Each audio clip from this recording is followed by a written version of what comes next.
We begin in Coffeyville, where folks are evacuating as the Verdigris River swells, threatening homes and businesses. All right, Amy, thank you. And our team coverage continues now downstream, where people living along the Verdigris River are already starting to see the impact. We're the only TV station in Tulsa to give you this close of a look at the levees tonight.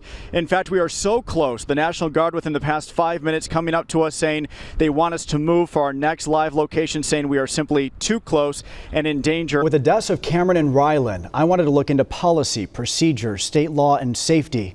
My three-part investigative series begins here tonight with a growing concern over children running away from the Tulsa boys' home. The worst smell of mildew I have ever smelt. And when I question management, get the camera off. I mean, but there's a woman who's pregnant, sir, who by doctor's authority shouldn't be having to stay here, and there's no other accommodations for her. She can't go to any other unit. I still want to fact check your New Jersey visit. 2010, you said? I'm going to go on Facebook and see if I may have deleted pictures, but they're deleted now, Brian. It was 2010. I deleted all of my college pictures. I'm going to log onto your MySpace and see if there's anything from New Jersey in 2010. Of course, the Vice President Mike Pence on Air Force 2 that landed at Tulsa International right after 3 o'clock this afternoon. Justin Brown, the Oklahoma Department of Human Services Director, recently declined my request for an interview without explanation. A man is in jail after Tulsa police say he tried stealing from the Quick Trip near 15th and Denver. To our control room, I wouldn't mind, if it's possible, just to reach out to the mayor again or the police chief and see if we might be able to get either of them live on the phone to be able to talk to us for their reaction of what's unfolding on Brookside, please. Again, our first look at that mobile home park where those two people were killed. Debris lines the Skyview mobile home park where several homes were tossed, others destroyed. Within the hour, family members identified the tornado victims as Tim and Bridget Solis, husband and wife. This is breaking news. Good afternoon. I'm Brian Dorman in the News on 6 studios. We're breaking into programming to bring you a media briefing from the Muskogee Police Department and the Muskogee District Attorney with an update on the investigation into the shooting death of a man and 5 children. A nationally accredited policing firm is working with Tulsa Police to help build trust between officers and the community. Reagan Tulsa Police just sending out members of the group now throwing objects at officers. We deployed pepper balls. Of course, that's what we're seeing on the ground, and gas to disperse this crowd. Reagan, is there somebody nearby you that you might be able to grab for us real quick just to be able to walk us through maybe a protester? I've been talking to this woman over here for quite a while. I'd like to know how somebody feels about the Yes. turn of the tone here of what we're seeing unfold here. Those gunshots rang out moments before I got here around 2:30 this afternoon. My photographer, Chris McNamara, was already here and tells me he heard about 4 or 5 gunshots go off. I want to show you Chris's video. This is video you will only see on 6 here at 5 o'clock. The crew spent a week and a half getting everything ready. They were on hand 8 hours before the game started and ran 2 miles worth of cable inside the stadium. That much cable runs the length of a football field more than 35 times. High pressure, but a very fun job. And from what I was able to see of the game tonight, it looked like everything ran smoothly in Atlanta for the Skycam team. I'm back with another good housekeeping list. Of course you are. Listen, other than the lady at the grocery store who told me that she can't stand when I pick a good housekeeping list, I kid you ladies not, 3 times this week somebody has asked me where my latest list is. And here it is. Why don't you make it? Yes. Maybe I will. And not the pineapple. That's too easy. Do the chimichurri. The lady at the grocery store did say that she doesn't like when the two of you gang up on me. And right now I kind of feel that lady, she was very insightful, that lady. Walk off. Go for it. Okay. We're getting picked on right now on social media for not knowing Snoop Dogg. What about Drop It Like It's Hot? Yeah, I classic. didn't know that was Snoop Dogg, did you? No. I thought that was a collaboration.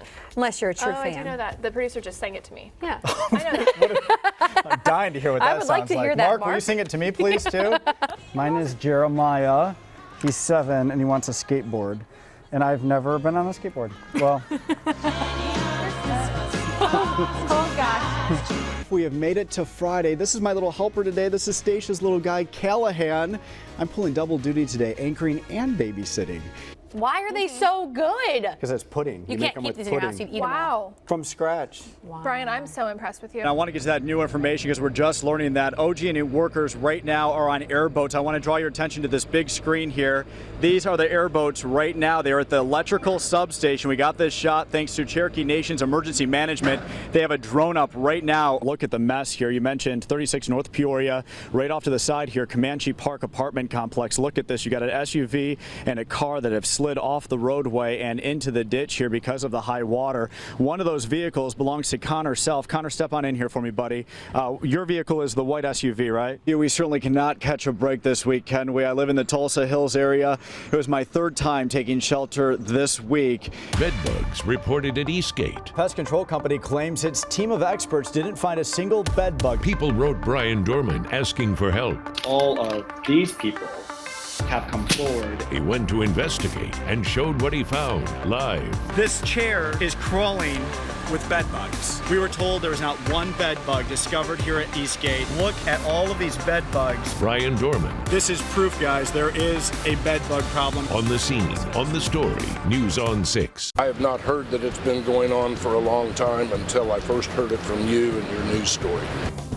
Only on 6, bed bugs were discovered again inside Eastgate Metroplex, just hours after the all clear was given to reopen DPS. That office has been shut down after News on 6's report of people saying that they'd been bitten there by bed bugs. A pest control company claims its team of experts didn't find a single bed bug at DPS yesterday morning, but today I found more than 24.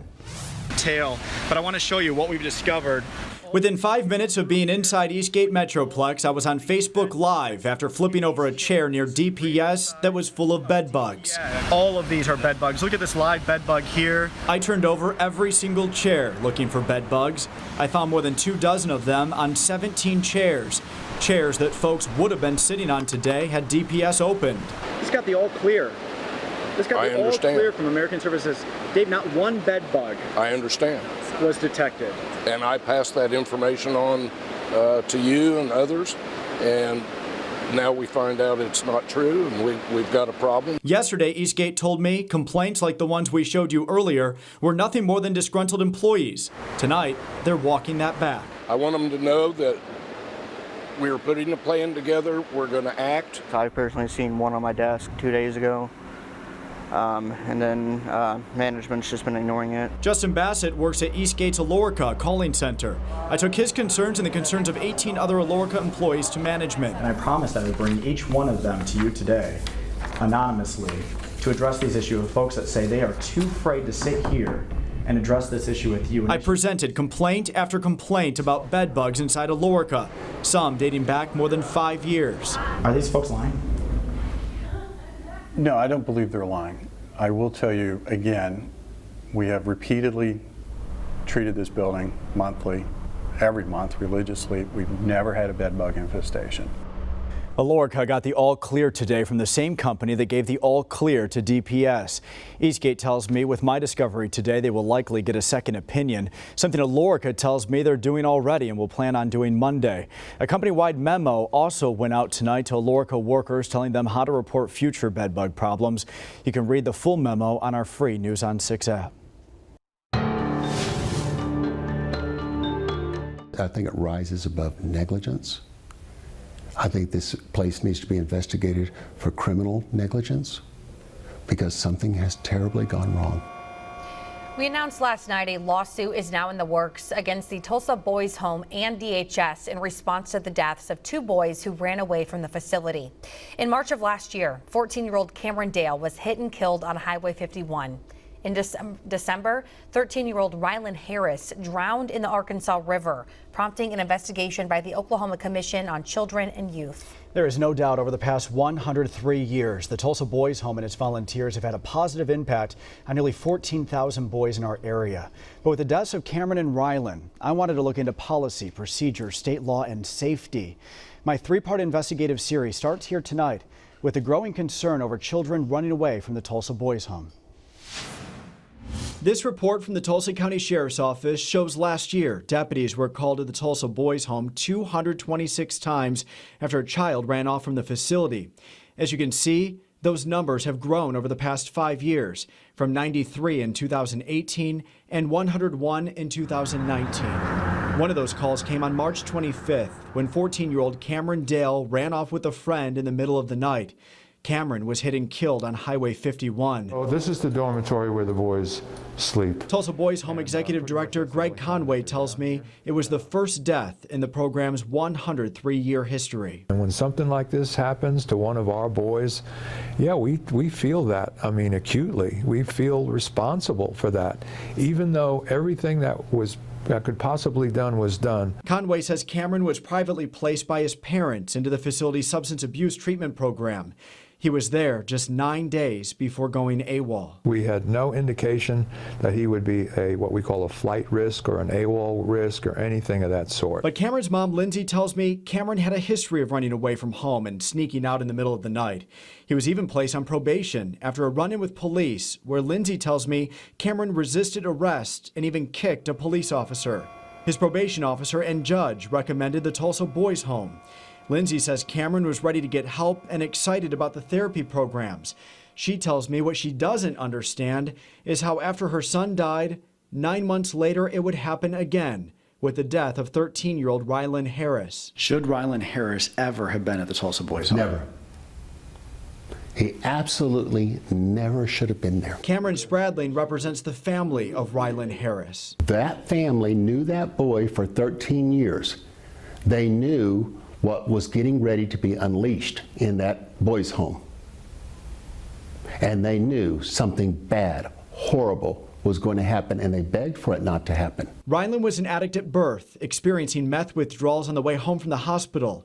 His adoptive parents, Kim and Ryan, tell me he was medicated at just 18 months and in and out of psychiatric and treatment programs his entire life. He was placed in DHS custody after trying to kill his mom in 2019. While she was driving with her 2 other kids in the car, Rylan tried to smother her with a blanket and then with his hands. Facing a felony, and now as a ward of the state, Rylan was placed in a lockdown mental health facility. They begged DHS. They said he is not safe to himself in such a place, and he is not safe to others. Despite the warning from Rylan's parents, Spradling says Rylan was removed from the mental health facility and placed in the care of Greg Conway and the Tulsa Boys Home. Should Rylan Harris ever have been placed here at the Tulsa Boys Home? Well, Rylan fit the profile of a type of a boy that gets placed with Tulsa Boys Home on a regular basis. In the 8 weeks that Rylan was at the Tulsa Boys Home, Spradling tells me he ran away more than 20 times. On one of those occasions, Rylan stole a golf cart and was arrested while driving down Highway 51, leading to his second felony. In the first week he was here, he ran away 5 times. He went AWOL 5 times. And then he seemed to settle down, and he was doing remarkably well here for the rest of the time that he was here up until the time that he died. Something you should know about the Tulsa Boys Home, it's not a lockdown facility, and there are state laws in place that prohibit employees from being able to restrain a child unless they're believed to be a threat to themselves or a threat to others. That means at any time, the 40 children placed by DHS or the 24 privately placed boys in the drug and alcohol treatment program can essentially leave. Aside from a huddle, was there anything tangible that was done after Cameron Dale died to ensure that that wouldn't happen again? Not really, because when we debriefed and assessed our protocols, we already are doing everything that can be done. Tomorrow night, our investigation takes us to Oklahoma City, where I met with the director of child welfare with DHS. What role does DHS play in this story? And does the director feel like a mistake was made by placing Rylan Harris at the Tulsa Boys Home? There is much, much more to this story, and we'll have it for you tomorrow night right here at 10.